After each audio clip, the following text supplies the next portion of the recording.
I'd say what was missing was the satisfaction.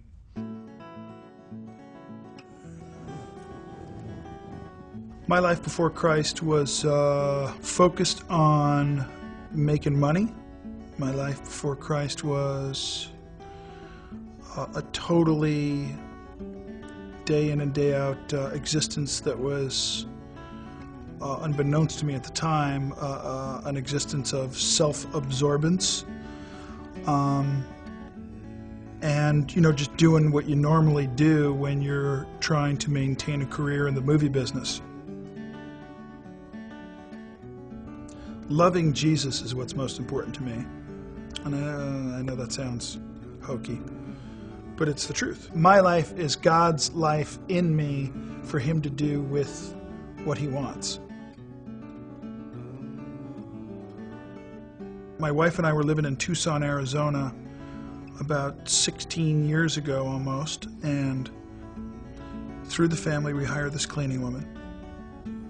She's working with us for about 2 weeks, and my wife kind of notices her singing that she does every day in her work.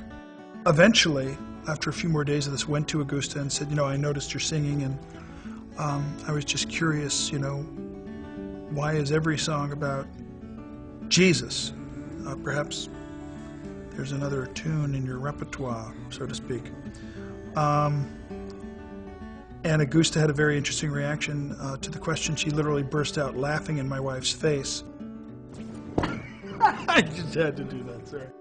And Augusta said, you know, again, understand that the reason that I'm laughing is you think the only reason that I'm here is to clean your house.